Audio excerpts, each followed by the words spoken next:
Start चलें जी। तो good evening everyone, welcome to the black hole. My name is Nasar Alam and I'm basically a lab engineer in the department of chemical engineering in NUST. Today the topic of our discussion is we will be talking about the fundamentals of chemical reactions. Chemical reaction जो है वो क्या है, वो कैसे होता है, उसके fundamentals क्या हैं और क्यों होता है. It will be a part of our discussion. तो सबसे पहले तो स्टार्ट करते हैं कि what is a chemical reaction. तो केमिकल रिएक्शन सिंपल, आप जब, मैं इसको थोड़ा सा मिटा दूं. तो for example if you have a chemical, let's say it is a, और आप इसको बी के साथ कंबाइन करते हैं और ये एक तीसरी चीज़ को प्रोड्यूस करती है. लेट्स से मैं इसको यहाँ लिख लूँ, इट इज़ ए बी. तो ये जो ए बी केमिकल कंपाउंड एक बना है, इसकी जो प्रॉपर्टीज़ होती हैं वो अपने इन कंस्टिट्यूएंट से बहुत डिफरेंट होती है. ठीक है. तो जब हम दो चीज़ों को सिंपली मिलाते हैं, दो केमिकल्स को हम कंबाइन करते हैं, तो उससे जो तीसरी चीज़ बनती है दैट इज़ कॉल्ड प्रोडक्ट, और जिससे ये प्रोडक्ट बना है दैट आर कॉल्ड रिएक्टेंट. अब हमें कैसे पता चलता है कि केमिकल रिएक्शन जो है वो हो गया है, वो प्रोसीड हो गया है and it come to an end. तो आप ये देखें कि आपका जो रिएक्शन था उसके अंदर जो प्रोडक्ट बना है वो एक ऐसा मटेरियल है या एक ऐसा प्रोडक्ट है जिसकी प्रॉपर्टीज़ जो है अपनी इन कंस्टिट्यूएंट से बहुत डिफरेंट है. लेट्स से इसका बॉइलिंग पॉइंट 25 डिग्री सी था और इसका बॉइलिंग पॉइंट जो है वो 60 डिग्री सी था. तो ये ज़रूरी नहीं कि ये जो इसकी बॉइलिंग पॉइंट है वो यहाँ इसके साथ मैच करे, वो डिफरेंट होगा बिकॉज इसकी आइडेंटिटी अब बहुत ही डिफरेंट है इन दोनों से. तो लेट्स से इसका जो बॉइलिंग पॉइंट है वो 100 डिग्री सी है. So this is the simple definition of what is the chemical reaction. कुछ टाइप ऑफ ये जो रिएक्शन मैंने यहाँ पे लिखा है, दिस इज़ इरिवर्सिबल रिएक्शन. आप अगर इसको चाहेंगे कि ये प्रोडक्ट आपका वापस ये रिएक्टेंट दे, तो ये नॉर्मल कंडीशन पे ये इस तरह के प्रोडक्ट्स, इस तरह की रिएक्टेंट्स आपको वापस नहीं देंगे, क्योंकि this is a chemical change. तो this reaction is called irreversible reaction. अब एक अनदर टाइप ऑफ रिएक्शन होता है जिसमें ये प्रोडक्ट वापस टूट के ये रिएक्टेंट आपको देखते हैं. ऐसे रिएक्शन को हम रिवर्सिबल रिएक्शन बोलते हैं और उसको हम इस तरह की एरो से डिनोट करते हैं. सो लेट्स से ये ए प्रोडक्ट जो है ब्रेक डाउन होता है, ये आपको बी देता है. Now at the same time क्या होता है कि ये जो बी प्रोडक्ट होता है ये टूट के आपको ए भी दे रहा होता है. ठीक है. अब ये जो केमिकल रिएक्शन होता है ये एक इस तरह नहीं होता कि एकदम आप दो केमिकल्स को कंबाइन करेंगे और मैजिक होगा और रिएक्शन जो है वो हो जाएगा. ऐसा नहीं होता. इस रिएक्शन को टाइम लगता है. तो फॉर एग्जांपल हम इसकी बनने को टाइम के साथ रिलेट करेंगे कि ये रिएक्शन किस तरह टाइम को कंज्यूम करता है. तो लेट्स से आपका एक सिंपल रिएक्शन है ए जो कि बी प्रोडक्ट बनाता है. अब क्या होता है कि हम अगर एक्स एक्सिस पे टाइम लें और इसकी कन्वर्जन को लें कि ए पहले 100% था, अब विद रिस्पेक्ट टू टाइम इसकी जो प्योरिटी है या इसकी जो कंसंट्रेशन है विद रिस्पेक्ट टू टाइम वो कम होगी. तो लेट्स से फर्स्ट सेकंड में ये 10% बना, देन 20% बना, देन थर्ड सेकंड में 30% बना. तो आप देख रहे होंगे कि इसकी जो कन्वर्जन है प्रोडक्ट बी की वो with respect to time, let's say x is the conversion of this b, तो ये जो कन्वर्जन है ये विद रिस्पेक्ट टू टाइम बढ़ रही होगी. और सिमिलरली ये जो a है इसकी जो कंसंट्रेशन है ये with respect to time decrease हो रही होगी. तो this is product b and this is product a जिसकी concentration with respect to time कम हो रही है. अब इस टाइम को आप मैनिपुलेट कर सकते हैं. ये जो रिएक्शन को टाइम लग रहा है इसको हम रिलेट करते हैं रेट से. And every reaction has a rate. इस रेट को हम मैनिपुलेट कर सकते हैं. हम ज़्यादा एनर्जी दे सकते हैं, टेम्परेचर बढ़ा सकते हैं, हम एक कैटलिस्ट ऐड कर सकते हैं. अब ये एक कैटलिस्ट के हवाले से कुछ मिसकॉन्सेप्शंस भी हैं और इन रिएक्शंस के हवाले से भी कुछ मिसकॉन्सेप्शन है कि ये रिएक्शन होते क्यों हैं. आज हम उनको भी डिस्कस करेंगे. तो ये तो एक बेसिक डिफिनीशन थी कि एक रिएक्शन जो है वो क्या होता है. It is a simple combination of two compounds और जो फिर बाद में केमिकली आप उनको ब्रेक डाउन नहीं कर सकते। अगर आपने वापस रिएक्टेंट बनाने हैं तो फिर आपको कंडीशंस चेंज करनी पड़ेंगी। So this is the simple definition of a chemical reaction. इसके दो टाइप्स बताए मैंने। First is reversible, this is reversible and this one is irreversible. अब एक केमिकल रिएक्शन, अच्छा इसमें एक इसका एनर्जी प्रोफाइल जो है बहुत इंपॉर्टेंट होता है। अब देखें, आपको इन दोनों को रिएक्ट करवाना है तो simple you will need certain amount of energy, और इसके लिए भी सर्टेन अमाउंट ऑफ एनर्जी चाहिए होती है। तो जब एक दो कंपाउंड्स आपके आपस में मिलते हैं, बॉन्ड ब्रेक होते हैं, नए बॉन्ड फॉर्म होते हैं। तो जब बॉन्ड ब्रेक होते हैं कुछ अमाउंट ऑफ एनर्जी जो है वो रिलीज होती है। तो अगर आपकी जो एनर्जी है प्रोडक्ट की वो ज़्यादा हो गई है, या इस रिएक्शन की वजह से कोई एनर्जी रिलीज हो गई है, तो ऐसे रिएक्शन को हम एक्सोथर्मिक रिएक्शन बोलते हैं। और फॉर एग्जांपल अगर एनर्जी जो है आपको देनी पड़ रही है किसी भी रिएक्टेंट को कंबाइन करने के लिए, उसे प्रोडक्ट बनाने के लिए, तो उसको हम एंडोथर्मिक रिएक्शन बोलते हैं। This is very simple. अब इस हवाले से जो कि आज की टॉपिक का मकसद भी है, इस हवाले से कुछ मिसकॉन्सेप्शंस भी हैं जो क्लासरूम्स में पढ़ाए जाते हैं। लाइक ए केमिकल रिएक्शन क्यों होता है? एक केमिकल रिएक्शन ये होता है कि एक कंपाउंड की एनर्जी बहुत ज़्यादा हाई होती है, तो वो लोअर स्टेट ऑफ एनर्जी में जाने के लिए वो अपनी सारी एनर्जी लूज़ कर देता है, तो प्रोडक्ट बन जाता है। Now this is a picture जो एक मिसकॉन्सेप्शन है। ये कॉन्सेप्ट ना सिर्फ इनकम्प्लीट है बल्कि कम्प्लीटली रॉन्ग है कि कंपाउंड जो है वो इसलिए रिएक्ट करते हैं क्योंकि वो अपनी एनर्जी लूज़ करके स्टेबल हो जाएं। और इसको इस कॉन्सेप्ट को निलिफाई करने के लिए मैं कुछ रेफरेंसेस देना चाहूँगा। अगर आप प्लीज़ ये मल्टीमीडिया ऑन कर दें।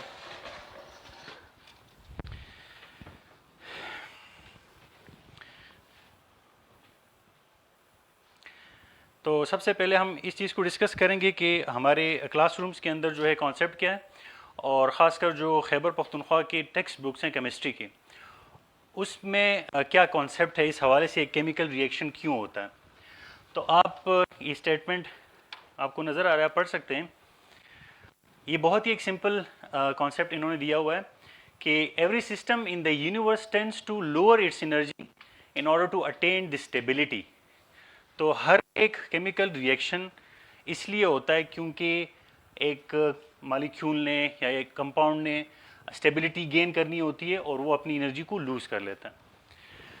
इन्होंने फिर एग्जांपल दिया कि किस तरह वाटर जो है टॉप सरफेस से नीचे सरफेस पे आता है, और फिर लास्ट में इन्होंने लिखा है कि that is the combination of atoms gives stable molecule through the emissions of energy. अब इस एक स्टेटमेंट से मैं एक और स्टेटमेंट निकाल सकता हूँ कि इस यूनिवर्स के अंदर सिर्फ एक ही टाइप ऑफ रिएक्शन होते हैं, एक्सोथर्मिक, जो कि है नहीं इस तरह के, एंडोथर्मिक रिएक्शंस भी होते हैं।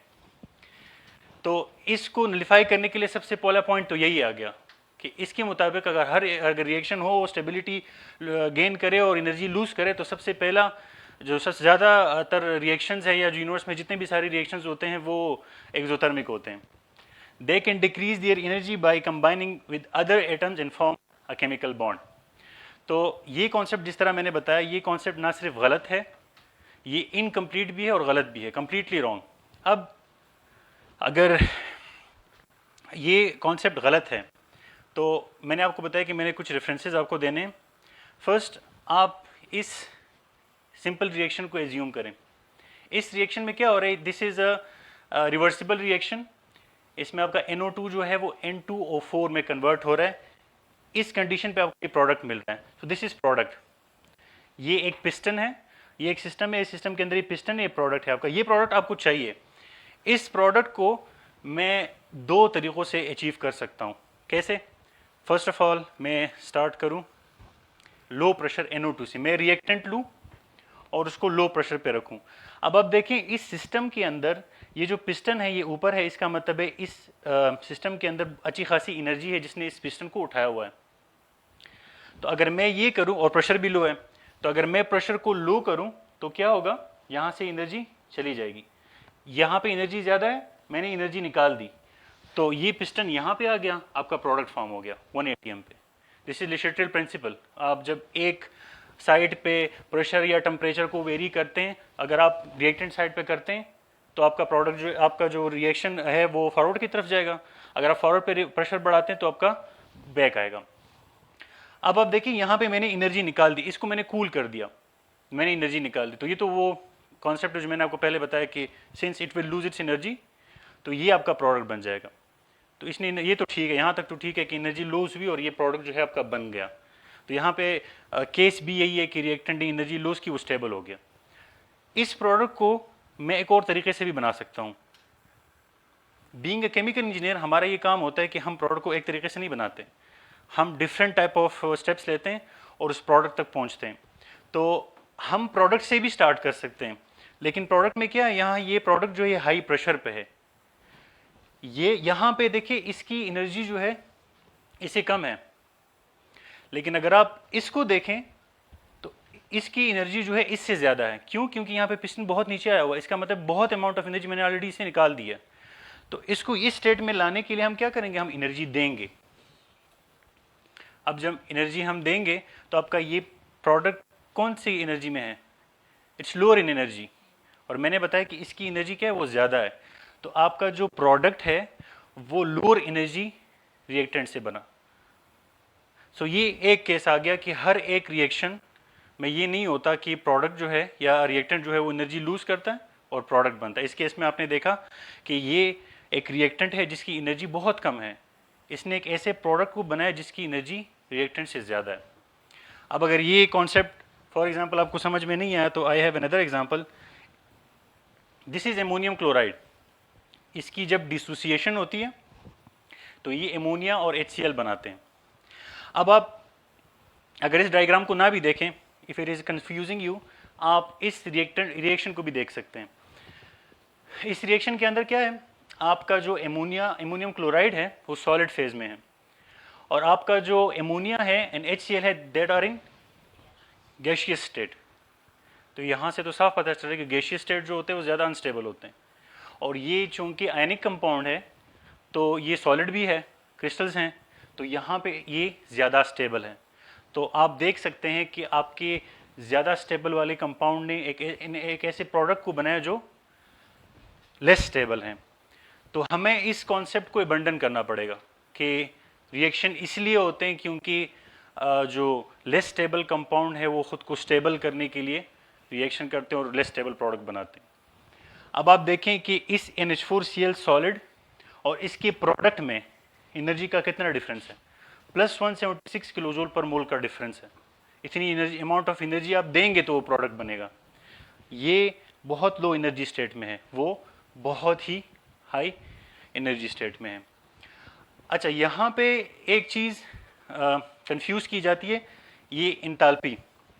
ये भी क्लासरूम में अक्सर कंफ्यूज होती है कि व्हाट इज़ एन इंथैल्पी। हम कहते हैं टोटल एनर्जी कंटेंट। तो मैं थोड़ा सा बोर्ड पे लिखना चाहूँगा, थोड़ी देर के लिए अगर आप बंद कर दें।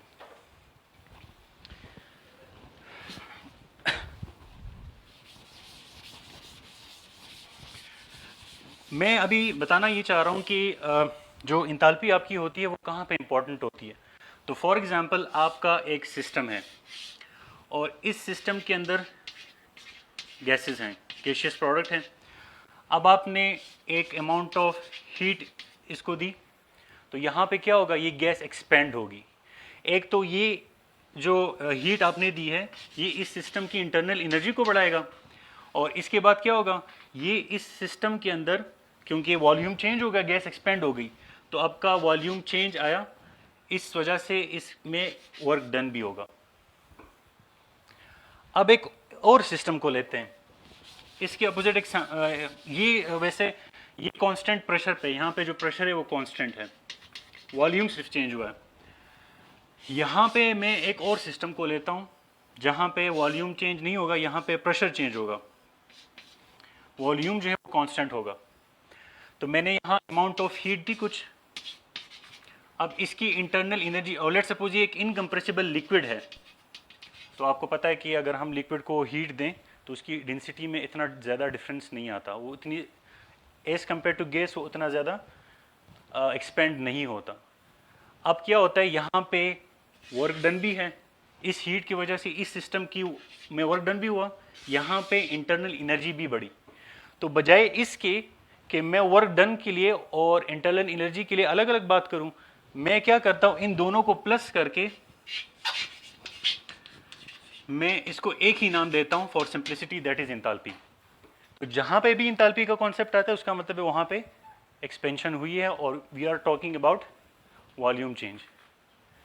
और फॉर एग्जांपल मैं इसकी बात करूं, इस सिस्टम, इस इनकम्प्रेसिबल, इस हीट ने इस इनकम्प्रेसिबल लिक्विड की एनर्जी को, सॉरी वॉल्यूम को इतना चेंज नहीं किया। तो यहाँ पे आप कह सकते हैं कि ये जो हीट आपने दी, यहाँ पे इसने सिर्फ इंटरनल एनर्जी को बढ़ाया। तो यहाँ पे जो आपका एंथैल्पी है उसमें तो वर्क डन है ही नहीं, कोई वॉल्यूम चेंज ही नहीं हुआ, तो वो टर्म जीरो हो जाएगा। यहाँ पे आपकी इंटरनल एनर्जी एंथैल्पी की इक्वल हो जाएगी। तो यहाँ पे अगर आप एंथैल्पी इंटरनल एनर्जी कहें तो एक ही चीज़ है। यहाँ पे एंथैल्पी और इंटरनल एनर्जी सेम नहीं है।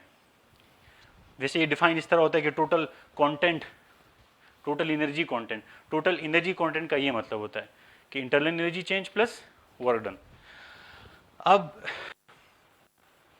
नेक्स्ट, अगर एक केमिकल रिएक्शन के लिए ये रीज़न काफ़ी नहीं है कि रिएक्शन इसलिए होते हैं क्योंकि वो रिएक्टेंट जो है वो स्टेबल होना चाहता है, वो एनर्जी लूज कर देता है, और रिएक्शन सिर्फ क्या एक्सोथर्मिक ही हो सकते हैं, क्या एंडोथर्मिक नहीं हो सकते। तो इसका रीज़न जो है वो क्या हो सकता है?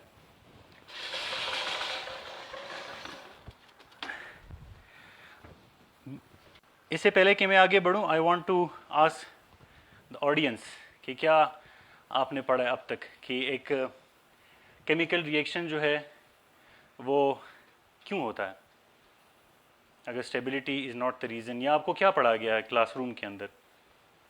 कोई भी, just for the sake of discussion. नहीं, क्लासरूम में तो वही है, आई एम थिंकिंग कि माई होल लाइफ वाज लाई, क्योंकि हमने तो यही पढ़ा है जो आपने बताया है। अच्छा जी, चलें अब आई थिंक हमें आगे बढ़ना चाहिए।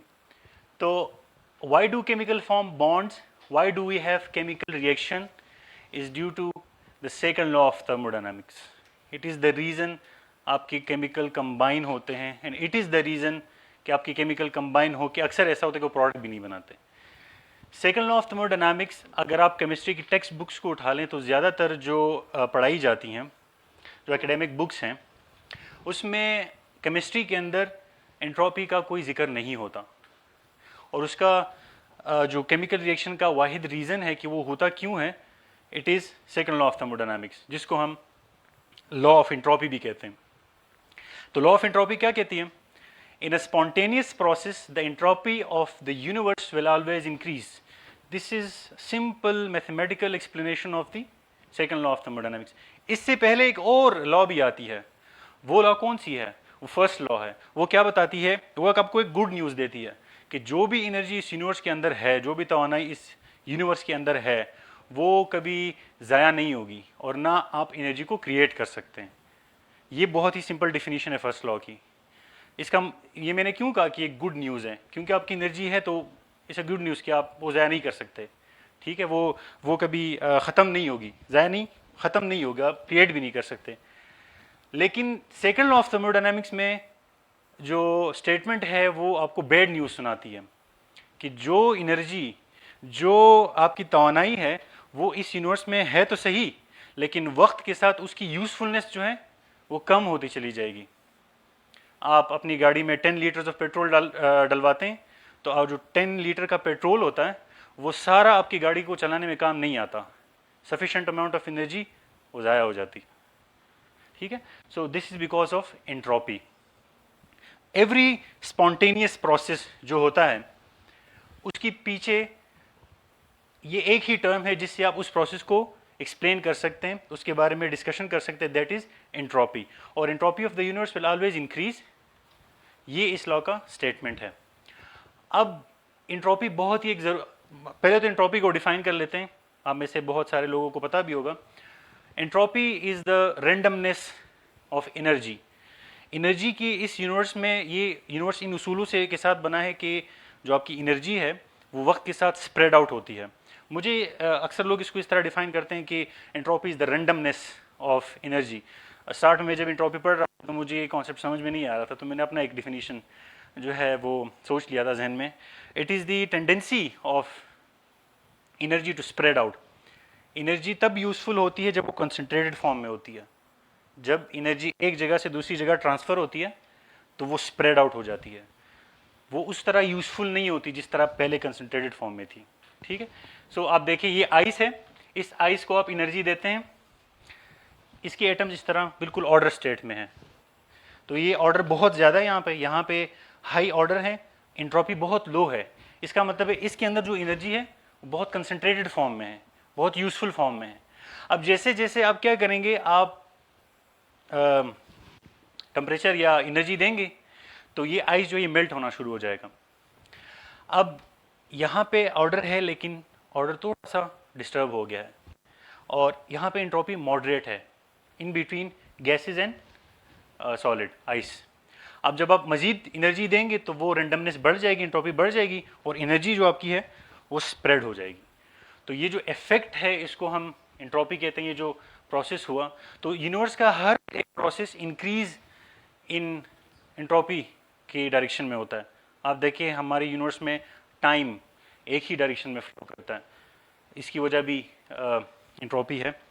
यूनिवर्स का हर सिस्टम जो है वो वक्त के साथ उसमें एनर्जी वेस्ट होती है, तो it is because of entropy.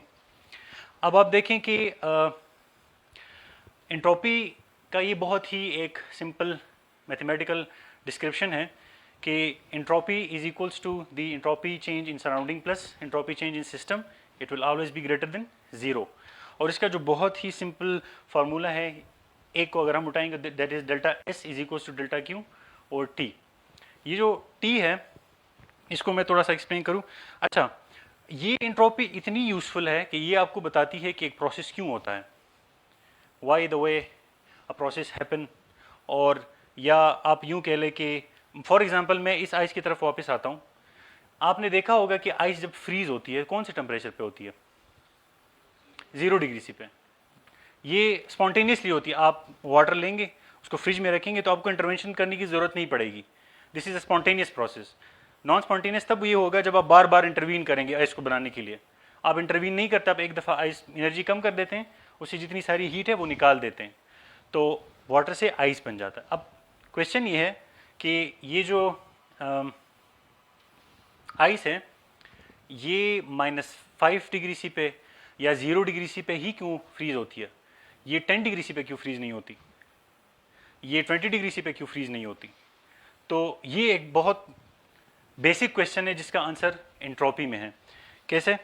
Let me explain this. अच्छा जी, सो द क्वेश्चन इज कि आपका जो एक सिस्टम है, फॉर एग्जांपल आपका वाटर है, आपने इससे आइस बनाना है। अब आपने आइस बनाना है, जब आप वाटर को आइस में कन्वर्ट करेंगे तो वाटर से जो एनर्जी है वो निकालेंगे, वो एनर्जी कहाँ जाएगी? सराउंडिंग में जाएगी। तो जो सराउंडिंग में एनर्जी जाएगी, सराउंडिंग की इंट्रोपी इंक्रीज होगी। जिस भी सिस्टम के अंदर आप एनर्जी ऐड करते हैं उसकी इंट्रोपी बढ़ती है, तो जो सराउंडिंग की इंट्रोपी है वो बढ़ जाएगी और आइस जो है वो फ्रीज होना स्टार्ट हो जाएगा। इसकी सिंपल इक्वेशन मैंने लिखी थी, डेल्टा एस इक्वल्स टी। अब मैं यहाँ पे एक पुट करूँ कि फॉर एग्जांपल मैंने +5 डिग्री सी पे वाटर को क्या करना है? मैंने वाटर को आइस में कन्वर्ट करना है। तो मैंने इस इक्वेशन, अच्छा, अगर आप 18 ग्राम ऑफ वाटर लें, उससे अगर आप 6010 किलो जूल पर मोल ऑफ एनर्जी निकालेंगे तो उसका आइस बन जाएगा। तो इसका मतलब है मेरे पास डेल्टा क्यू की वैल्यू यहाँ पे आ गई है। क्या करें यहाँ पे? सिंपल 6010 डिवाइडेड बाई यहाँ पे जो टेम्परेचर है +5 × 273 इज 278। इसको आप कैलकुलेट करेंगे तो इससे आई थिंक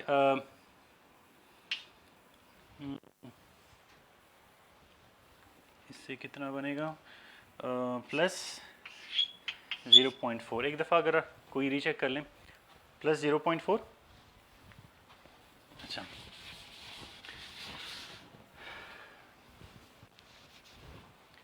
ये वैसे सराउंडिंग की इंट्रोपी है जो कि बढ़ गई है। अच्छा, और लेट सपोज मैं दूसरे केस में -5 के ले लूँ। -5 पे क्यों वाटर को फ्रीज होना चाहिए? तो -5 यहाँ पे 6010 दोबारा आएगा, और आप क्या कर सकते हैं, ये आता है 268 केल्विन। अच्छा, ये मैंने सिंपल इस +5 को, ये जो +5 था इसको मैंने केल्विन में कन्वर्ट किया, तो 273 + 5 इज 278, और -5 है यहाँ पे तो इसको भी केल्विन में कन्वर्ट करेंगे, तो 273 - 5 डिग्री सी से केल्विन में जाने के लिए आपको ये कन्वर्जन करनी पड़ती है। तो अगर आप इसको करेंगे, ये मुझे अगर कोई बता दे 22 पॉइंट इससे 21.6। अच्छा, मैं ना इसको थोड़ा सा साफ करके लिखता हूँ। दिस इज 21.6 और यहाँ से 22.4। अब आप देखें कि मैंने यूनिवर्स की इंट्रोपी को कैलकुलेट करना है, तो इस केस में द डेल्टा एस यूनिवर्स की इंट्रोपी, मैंने आपको इक्वेशन लिखवाया था, delta S is equal to surrounding plus system. तो वाटर जो है जब वो 0 डिग्री सी पे मेल्ट होता है तो उसकी जो इंट्रोपी होती है उसमें इतना चेंज आता है, -22 किलो जूल पर मोल केल्विन। तो हम क्या करते हैं, 22.4 minus entropy of the surrounding plus entropy of system 0.4। अब आप देखें कि यूनिवर्स की एंट्रोपी जो है वो +0.4 है। इसका मतलब है कि जो सेकंड लॉ ऑफ थर्मोडायनामिक्स का जो स्टेटमेंट था वो सही है, यहाँ पे एंट्रोपी बढ़ी है, तो ये प्रोसेस जो है ये फेवरेबल है। आप -5 पे वाटर को फ्रीज कर सकते हैं। अब इसको देखते हैं, delta S of the universe is equals to यहाँ पे 21.6 माइनस जो कांस्टेंट वैल्यू थी 22। वैसे ये वैल्यूज आपको टेबल में भी मिल जाएंगी, इतनी इसमें कोई कम्प्लेक्स चीज़ नहीं है। तो यहाँ पे 21 में इससे क्या आता है, इस इज -0.4। इस केस में entropy of the universe increase हुई है, सॉरी डिक्रीज हुई है। तो according to second law of thermodynamics जो सिस्टम की इंट्रोपी है या यूनिवर्स की जो इंट्रोपी है इट विल ऑलवेज इंक्रीज। तो ये यहाँ पे आप 5 degree C plus 5 degree C पे वाटर को मेल्ट नहीं कर सकते, ये प्रोसेस जो है ये फेवरेबल ही नहीं है। So this is simple description how entropy is useful in giving the description of any process. अब ये काम भी बहुत मुश्किल है कि मैं एंथैल्पी कैलकुलेट करूं, टेम्परेचर कैलकुलेट करूं, और मैं सराउंडिंग की अलग से एंट्रोपी निकालूं, सिस्टम की अलग से निकालूं। इसके लिए बहुत एक सिंपल इक्वेशन है, गिब्स फ्री का इक्वेशन। अगर आप ये कैलकुलेट करते हैं तो आपको जल्दी जल्दी अंदाज़ा हो जाएगा। अगर आपके पास एंथैल्पी है, टेम्परेचर है, डेल्टा एस है, आप पुट करेंगे आपको पता चल जाएगा। ये वाला जो प्रोसीजर मैंने किया ये बहुत ही लेंथी है। अच्छा, एंट्रोपी के हवाले से जो है बहुत ही इंटरेस्टिंग एक कॉन्सेप्ट है, एक अमेरिकन थ्योरेटिकल फिजिसिस्ट है। एंट्रोपी का मैंने आपको बताया कि टाइम एक डायरेक्शन में फ्लो करता है due to the concept of entropy. और कुछ साइंटिस्ट अराउंड द वर्ल्ड ये सोचते हैं कि वी और मशीन्स, हम भी क्या कर रहे हैं, हम भी एनर्जी को less concentrated form of energy में कन्वर्ट करते हैं। जो खाना हम खाते हैं उसमें जो एनर्जी होती है बहुत ही कंसनट्रेटेड फॉर्म में होती है, लेकिन जब हमारी बॉडी के अंदर वो जाती है वो एनर्जी स्प्रेड आउट हो जाती है। तो we are also a machine जो एनर्जी को स्प्रेड आउट कर रही है, एंट्रोपी ऑफ यूनिवर्स को एवरी बिट ऑफ सेकंड जो है वो बढ़ा रही है। तो इस यूनिवर्स के अंदर इंसानों का भी जन्म इसलिए हुआ क्योंकि ये होना था, स्पॉन्टेनियस था। हमने इस यूनिवर्स की एंट्रोपी को इंक्रीज करना था। तो जेरेमी इंग्लैंड इस प्रोसेस को बहुत डिटेल में स्टडी कर रहे हैं। वो क्या कहते हैं, if you will take a clump of atoms and you will shine a light on it for a long time, then आप ये एक्सपेक्ट कर सकते हैं there is no need to surprise if you will see a plant. आपने atom लिया, कुछ atoms लिए, उस पर बहुत देर के लिए आपने लाइट शाइन की, तो आप ये एक्सपेक्ट कर सकते हैं, ये सरप्राइजिंग नहीं होगा कि आप देखें कि उस एटम से एक प्लांट बन जाए। और इस यूनिवर्स के अंदर ज़िंदगी भी ऐसी ही आई है। This is just a hypothesis, इस पे बहुत सारा काम इस वक्त जो है वो हो रहा है। अच्छा, जब भी कोई रिएक्शन होता है तो ये रिएक्शन इतना सिंपल नहीं होता जिस तरह से हम इसको देख रहे होते हैं। आप देखें कि एक सिंपल रिएक्टेंट है, वो यहाँ पे प्रोडक्ट बना रहा है, ठीक है। तो बीच में बहुत वियर्ड किस्म के प्रोडक्ट्स भी बनते हैं जिनको हम इंटरमीडिएट्स बोलते हैं। ये जो प्रोडक्ट आप बीच में देख रहे हैं इसको हम इंटरमीडिएट बोलते हैं। ये ट्रांजिशन स्टेट्स हैं जो कि बहुत ही कम टाइम के लिए अपेयर होते हैं और बहुत ही कम टाइम में वो डिसअपेयर हो जाते हैं। फेमटो सेकेंड्स, 10⁻⁻15 सेकेंड्स के अंदर अंदर वो अपेयर होते हैं और डिसअपेयर हो जाते हैं। इनको हम इंटरमीडिएट्स कहते हैं। अगर इंटरमीडिएट्स आपके बहुत ज़्यादा फॉर्म हो रहे हैं, रिएक्शन जो है वो स्ट्रेट फॉरवर्ड नहीं है, वो थ्रू स्टेप्स जा रहा है, तो आपको बहुत ज़्यादा एनर्जी चाहिए होगी प्रोडक्ट को बनाने के लिए। सो बाय द वे, अगर कम से कम एनर्जी जो आपको चाहिए होती है उसको हम एक्टिवेशन एनर्जी बोलते हैं। यहाँ पे जितने ज़्यादा इंटरमीडिएट्स बनेंगे उतनी ज़्यादा आपको एनर्जी चाहिए होगी, ठीक है। तो फॉर द फर्स्ट टाइम अब देखें, ये हाइड्रोक्सिल लाइन है, ये इस रिएक्टेंट के साथ रिएक्ट करता है, बीच में इंटरमीडिएट फॉर्म होता है, उसके बाद प्रोडक्ट बनते हैं। तो it is not a straight away process. अब क्या हुआ कि अहमद हसन ज़ुवैल जो है उन्होंने एक वे निकाला। ये जो इंटरमीडिएट्स हैं, प्रोडक्ट का तो आपको अंदाज़ा हो जाता है, प्रोडक्ट की स्पेक्ट्रोस्कोपी आप करा सकते हैं, रिएक्टेंट की भी स्पेक्ट्रोस्कोपी और केमिकल एनालिसिस आप पता कर सकते हैं कि उसके अंदर कौन कौन से प्रोडक्ट, बीच की चीज़ें उसको कैसे फाइंड आउट करें। तो इसके लिए अहमद हसन ज़ुवैल एक साइंटिस्ट थे, इन्होंने एक वे निकाला, इन्होंने एक नई केमिस्ट्री का आगाज़ किया, दैट इज़ फेमटो केमिस्ट्री। इन्होंने क्या किया, ये जो बीच के ट्रांजिशन स्टेट्स हैं इनको रिकॉर्ड करने के लिए इन्होंने कुछ लेज़र पल्सेस डेवलप किए जो जिनका ड्यूरेशन फेमटो सेकेंड्स में था। एक पल्स पंप पल्स कहलाता है, दूसरा जो है वो प्रोब पल्स कहलाता है। एक एटम्स को एक्टिवेट करके आपका रिएक्शन स्टार्ट करवाएगा, दूसरा पल्स जो है उसको रिकॉर्ड करवाएगा।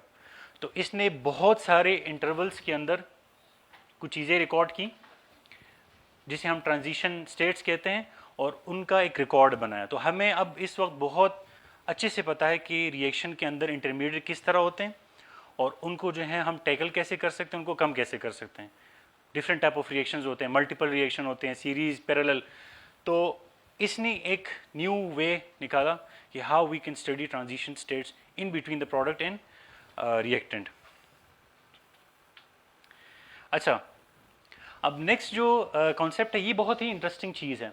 जब आप देखते हैं कि कोई भी दो प्रोडक्ट आपस में या दो रिएक्टेंट जो है आपस में रिएक्ट करते हैं, तो अक्सर ये होता है कि जैसे कि मैंने बताया कि ये सिस्टम बहुत ही कम्प्लेक्स है, आपस में ये रिएक्शन होता है, लेकिन इसको कराने के लिए आपको एक्टिवेशन एनर्जी की ज़रूरत पड़ती है, और उस एक्टिवेशन एनर्जी को कम करने के लिए हम कैटलिस्ट का यूज़ करते हैं। सो कैटलिस्ट जो है वो एक सब्सटेंस होता है जो किसी भी केमिकल रिएक्शन की रेट को चेंज करता है। फॉर एग्जांपल, आपके पास एक रिएक्शन है, वो बहुत ही स्लोली हो रहा है। मैंने एक स्टार्ट में कह दिया था कि हर एक रिएक्शन जो है उसको थोड़ा सा टाइम लगता है। अब एक रिएक्शन को कितना टाइम लगेगा, आप उसके अंदर जो है कैटलिस्ट ऐड कर दें, उसका जो रेट ऑफ रिएक्शन है वो स्लो डाउन हो जाएगा, बहुत ही कम टाइम में वो रिएक्शन आपका कंप्लीट हो जाएगा। तो अब हम इसको देखते हैं ये काम कैसे करते हैं। For example, you have to reactants A2 B2। मैंने जस्ट एक नोटेशन दी है, एज्यूम कर लें केमिकल है, मैंने कैटलिस्ट ऐड किया, इट विल फॉर्म 2AB। अब आप देखिए ये एक कैटलिस्ट होता है, इसके अंदर कुछ एक्टिव साइट्स होते हैं जहाँ पे ये रिएक्शन जो एक्टिवली हो रहे होते हैं। ये एक कैटलिस्ट का एक सरफेस होता है, और मैंने ऐसे बहुत सारे इस तरह के एक्टिव साइट्स होते हैं, लेकिन इनमें से मैंने सिर्फ एक को जो है चूज़ किया, यहाँ पे रखा हुआ है ताकि विजिबल नज़र आए। तो सबसे पहले क्या होता है, आपका ये जो A2 है और B2 है, ये किस तरह इस पर रिएक्ट करते हैं, तो इसको ज़रा देख लें। तो फर्स्ट ये जो A2 है ये इस कैटलिस्ट की सरफेस के पास आता है, ये इस कैटलिस्ट की सरफेस के साथ इंटरेक्ट करता है, वीक इंटरेक्शन से ये कुछ बॉन्ड्स बनाता है, और इस A2 के दरमियान जो बॉन्ड्स हैं वो ब्रेक हो जाते हैं। इसके बाद क्या होता है कि आपका ये B2 आएगा, ये भी इस तरह वीक इंटरेक्शन, एंड देन इनके दरमियान जो बॉन्ड है वो भी ख़त्म हो जाएगा। अब ये जो एड्जॉर्ब हुए ये किसी एक्टिव साइट पे हुए हैं, तो आप ये देख सकते हैं कि इस एक्टिव साइट के करीब ये ए आ जाएगा, इस तरह ये बी, और ये यहाँ से निकल के सोल्यूशन के अंदर डिफ्यूज़ हो जाएंगे।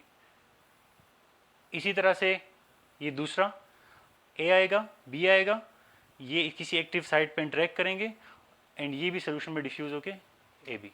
सो आपका जो रिएक्टेंट है वो प्रोडक्ट में कन्वर्ट हो गया है, देखें 2AB है, और आपका कैटलिस्ट उसी हालत में वापस आ गया।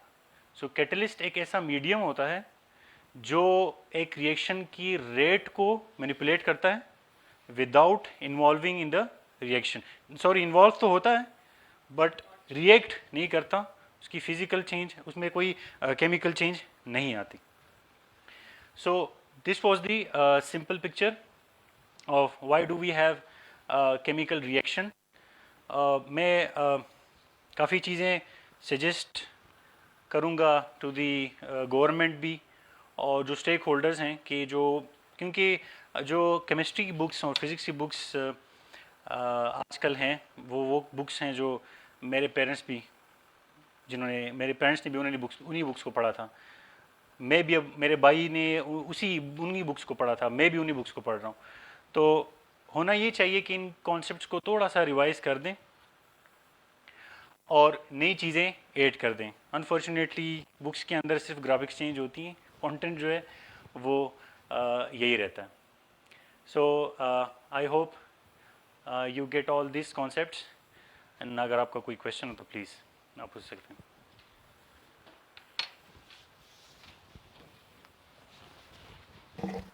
थैंक यू नसर, it was a nice talk. मैं आपसे कमेंट चाहूँगा आपका। जी जी। यू टॉक्ड अबाउट एंट्रोपी ना, एंड जो रिएक्शंस होते हैं इट्स नॉट बिकॉज जो केमिकल्स हैं या जो कंपाउंड्स हैं they want stability. They occur because of the second law of thermodynamics.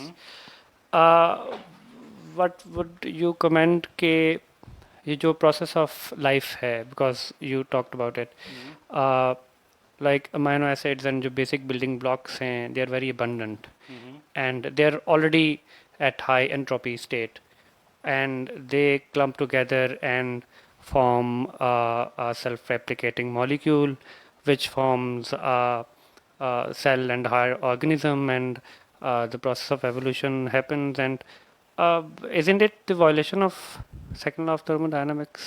Because cheese disorder से ऑर्डर में आ रही है, मतलब एंट्रोपी इज मूविंग टुवर्ड। ये आपने, thank you so much for adding this point, ये मैं भूल गया था। अच्छा, तो इन्होंने कहा कि जब हम मॉलिक्यूल्स को एडअप करते हैं तो उनके अंदर जो है वो, सिंस वो कंबाइन हो जाते हैं, वो डिस्पर्स फॉर्म से ऑर्डर फॉर्म में आ जाते हैं, तो isn't it the violation of the second law of thermodynamics, क्योंकि वो तो ऑर्डर स्टेट में आ गए। और ये बहुत ही एक नाइस क्वेश्चन भी और फंडामेंटल क्वेश्चन भी है। जब हम सेकंड लॉ ऑफ थर्मोडायनामिक्स की बात करते हैं तो हम ये नहीं कहते कि the entropy of the system will increase, ठीक है, हम बात करते हैं कि the entropy of the universe will increase. हम सिस्टम की बात ही नहीं कर रहे। आपने जो अमीनो एसिड की बात की, दैट इज अ सिस्टम, ठीक है। अब उसने ऑर्डर गेन किया, उसने एनर्जी लूज की, वो एनर्जी कहाँ जाएगी? सराउंडिंग में जाएगी। तो जो सराउंडिंग की एंट्रोपी चेंज है, जो इंक्रीज सराउंडिंग में आती है एंट्रोपी की, वो कई ज़्यादा होती है then the decrease in the system in itself, जिसकी वजह से इसकी एंट्रोपी बढ़ जाती। सो जो इंक्रीज है सराउंडिंग का वो बहुत ज़्यादा है एज कम्पेयर टू सिस्टम। जी, आप कुछ क्वेश्चन करना चाह रही थी? ये जो इन्होंने क्वेश्चन किया था, अगर आप इसको अगर व्हाट आई अंडरस्टैंड, इसको इस वे में अगर आप देखें कि ह्यूमन बीइंग्स की जो बर्थ होती है, जैसे अभी हम ह्यूमन बीइंग्स एग्जिस्ट करते हैं और नए इंसान पैदा होते हैं, तो दैट इज़ डिफरेंट। और अगर हम इसको इस वे में देखें कि फर्स्ट लाइफ जब दुनिया में आई थी, कोई भी फर्स्ट लाइफ, तो दैट इज़ डिफरेंट।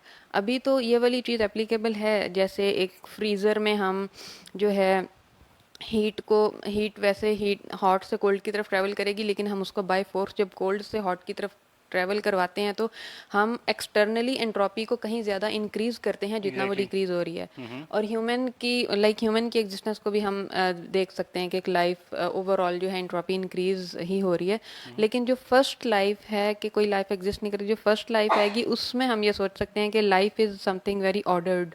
तो एक डिसऑर्डर की तरफ ही अगर चीज़ें जा रही हैं तो पहली लाइफ जो है वो कैसे वो एक ऑर्डर्ड चीज़ है। तो जी, ये एक जो मैंने एक कॉन्सेप्ट बताया, ये इस पे बहुत ज़्यादा काम हो रहा है। This is just an hypothesis, there are many other interpretation to this. ये तो मैंने बहुत ही सिंपल ऑडियंस को मद्देनज़र रखते हुए ये चीज़ बताई कि किस तरह जो है लाइफ इवॉल्व हुई बिकॉज ऑफ इंट्रोपी।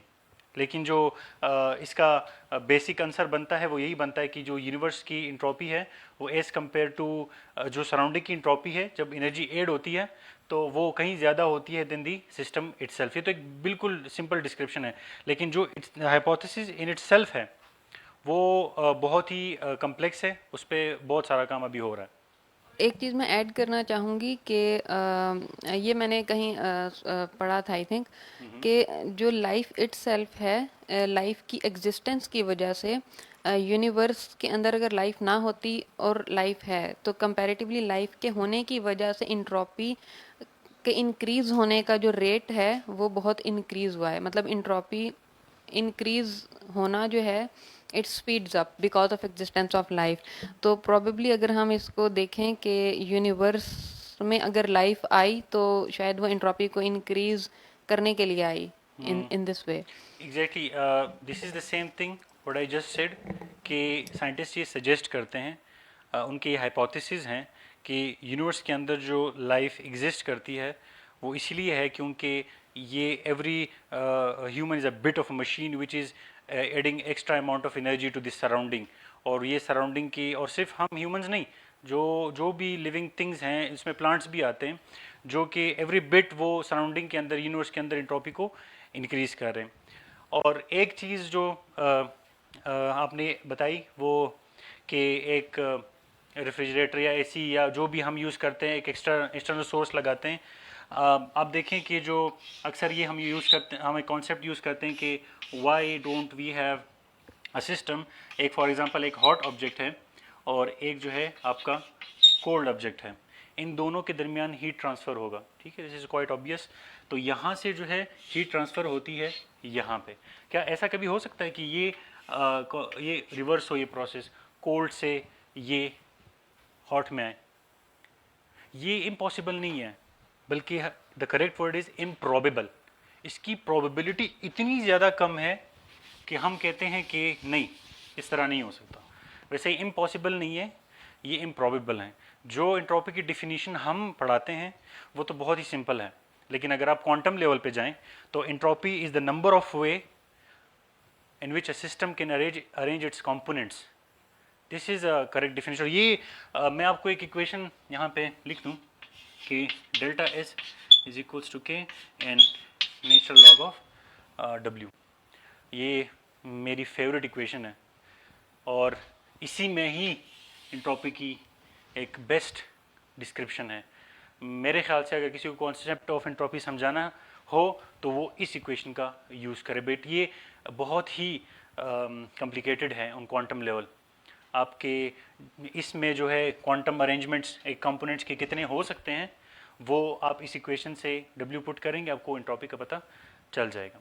तो ये जो कॉन्सेप्ट है ये इस तरह है कि यहाँ हॉट ऑब्जेक्ट से कोल्ड में हीट तो ट्रांसफ़र हो रही है, लेकिन यहाँ से भी हो सकती थी, बट दिस इज़ इम्प्रॉबेबल। इसकी प्रोबेबिलिटी इतनी कम है कि वो ये जो प्रोसेस है ये ना होने के बराबर है। तो लेवल अबव ये है कि कोई भी प्रोसेस का होना is related to the entropy, and entropy of the universe always increase.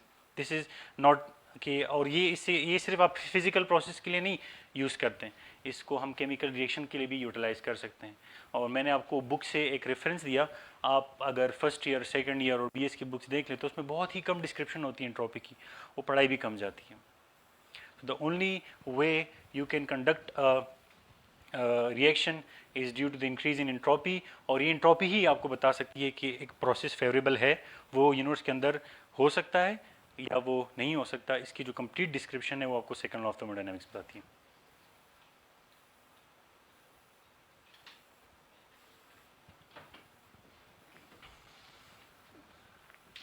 Okay, thank you for a very easy to understand explanation.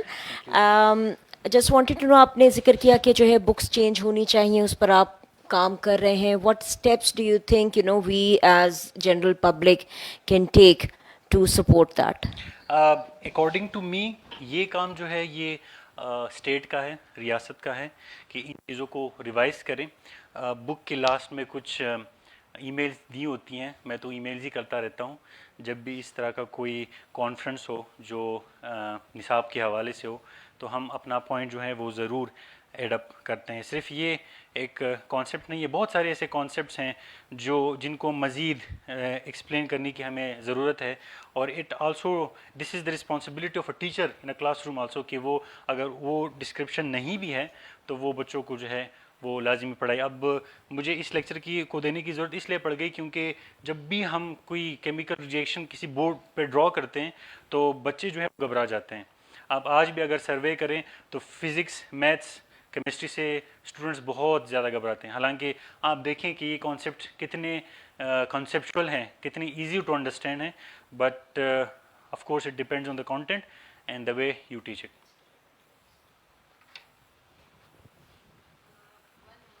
I want to say, ये जो आपने स्टेबिलिटी वाला स्टार्ट में बोला था कि कॉन्सेप्ट गलत है, आपने बोला था इनकम्प्लीट है, तो मुझे ये लगता है कि इनकम्प्लीट है, कम्प्लीटली गलत नहीं है, क्योंकि समहाउ ये जो इंट्रोपी वाला कॉन्सेप्ट है ना, in a way it also aligns with that stability concept, लेकिन वो कॉन्सेप्ट थोड़ा this is a more good way. अच्छा, इसमें मैं ये बताना चाहूँगी कि एक अगर हम कंसिडर करें पॉजिटिव नेगेटिव चार्जेस को, पॉजिटिव और पॉजिटिव चार्जेस एक दूसरे को रिपेल करेंगे। दिस इज स्पॉन्टेनियस नेचुरल चीज़ है, ठीक है, जो नेचुरल कंडीशंस में होगी, positive and positive will repel. लेकिन अगर हम कोई एक्सटर्नल फोर्स लगा दें तो पॉजिटिव और पॉजिटिव भी एक दूसरे के पास आएंगे, ठीक है। इसका मतलब ये नहीं है कि पॉजिटिव और पॉजिटिव एक दूसरे के पास आना चाहते हैं, इट मीन्स कि जो एक्सटर्नल फोर्स है वो उसको रेजिस्ट नहीं कर सकते। तो उसको मैं इस चीज़ से लिंक करना चाहूँगी कि जो ऐसे रिएक्शंस होते हैं कि जिसमें कोई अनस्टेबल चीज़ बनती है, वो चीज़ अनस्टेबल एक्चुअली नेचुरली वो स्टेबल ही बनना चाहेगी, लेकिन जो एक्सटर्नल कंडीशंस उसके ऊपर लगाई जा रही हैं वो उन कंडीशंस को रेजिस्ट नहीं कर सकता। और उन कंडीशंस, स्टेबिलिटी हमेशा कुछ कंडीशंस में अचीव की जाती है, कुछ कंडीशंस में एक चीज़ बन रही है, दूसरी कंडीशंस में दूसरी चीज़ बन रही है, तो it totally depends upon conditions. तो दैट आई वांटेड टू से कि मुझे लगता है कि ये चीज़ें लिंक्ड हैं, कि ये कॉन्सेप्ट इनकम्प्लीट है बट समहाउ ये अच्छा, अलाइन तो करता आई है। Would like to add another comment to this. आप देखें जो स्टेबिलिटी गेन का या लूज का कॉन्सेप्ट है, this gaining or losing the stability, what I wanted to say is कि gaining the stability or losing the stability is not the reason why do we have a chemical reaction, it is the result of a chemical reaction. So there's a difference between a reason and result. Result में ज़्यादा भी हो सकती है, result में वो कम भी हो सकती है, लेकिन जो इंट्रोपी है वो एक ऐसा यूनिवर्सल कॉन्सेप्ट है जिनमें ये दोनों आ जाते हैं। और जो आपने पॉजिटिव और नेगेटिव एनर्जी की बात की, ये क्वेश्चन मुझसे बच्चे बहुत ज़्यादा पूछते हैं। अब देखिए, दो एटम्स हैं, ठीक है, दो एटम्स हैं, उसके अंदर इलेक्ट्रॉन्स हैं। Let's say you have sodium atom, you have chlorine atom, आपस में आ रहे हैं, तो सबसे पहली जो चीज़ ओवरलैप करेगी वो इलेक्ट्रॉन करेगी। तो बजाय इसके कि वो कंपाउंड बनाए, उनको एक दूसरे को रिपेल करना चाहिए, क्योंकि आउटर शेल्स में तो इलेक्ट्रॉन है और electron electron repels each other. But there is another concept, जो आपकी रिपल्सिव एनर्जी है वो नेगेटिव होती है, और जो आपकी न्यूक्लियर एनर्जी है वो डोमिनेट करती है दैट रिपल्सिव फोर्स। तो यहाँ पे बहुत सारे ऐसे कॉन्सेप्ट आ जाते हैं जिनसे आप इन सारे प्रोसेस को एक्सप्लेन कर सकते हैं। But the core point is कि गेनिंग द स्टेबिलिटी और losing the stability is not the reason, but it is the result of any chemical reaction that is happening. क्या पानी आइस में कन्वर्ट होने के बाद उसका मास बढ़ जाता है?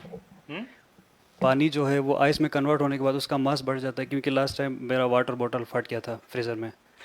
सो द क्वेश्चन इज़ कि जब मैंने रबड़ वाले रखे, रबड़ वाले नहीं फटते हैं, वो स्टील वाला था। So what's the logic?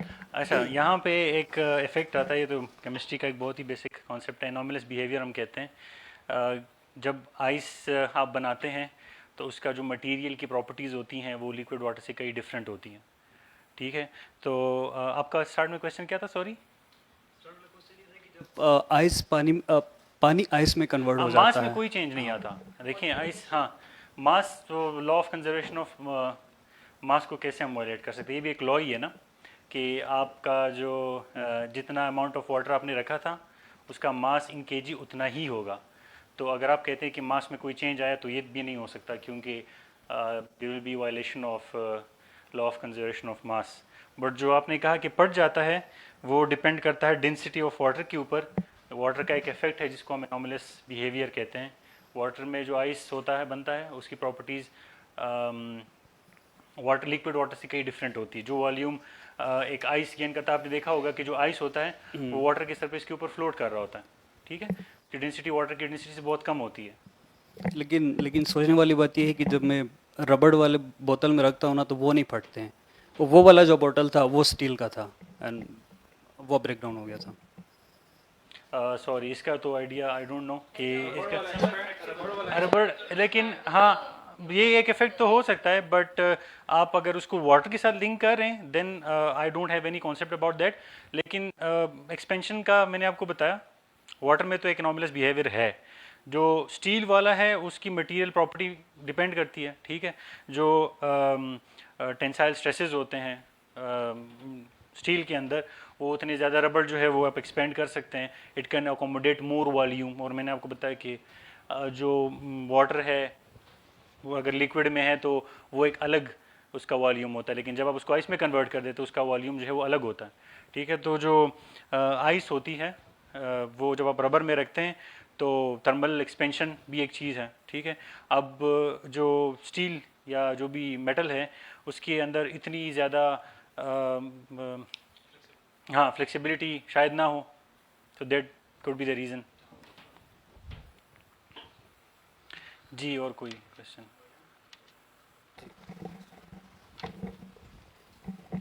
Just one last question. You stated कि reactions do not happen because जो molecules हैं they need stability, इसलिए नहीं reaction होती।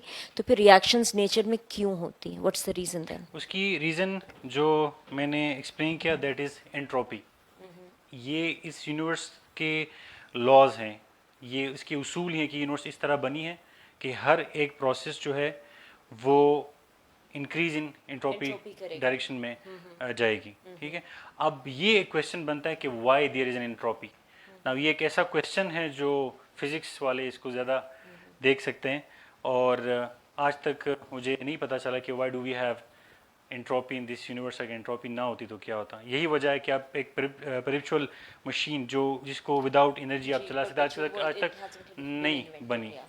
So this is how this universe works, कि आपका रिएक्शन जो है वो इंक्रीज इन एंट्रोपी डायरेक्शन में होगा। So the reason for the reaction is to increase entropy. Increase in entropy उस डायरेक्शन में होती है। जी, मतलब आपके कहने का, I'm sorry, I'm repeating this, कि you are stating that the reason for a chemical reaction is to increase the universal entropy of the system ये उस entropy, डायरेक्शन में होगा रिएक्शन जिसमें entropy increase होगी। तो reason उनका जो है वो यही है। नॉन स्टेबिलिटी का कोई कॉन्सेप्ट यहाँ पे नहीं है। Okay, जी। right.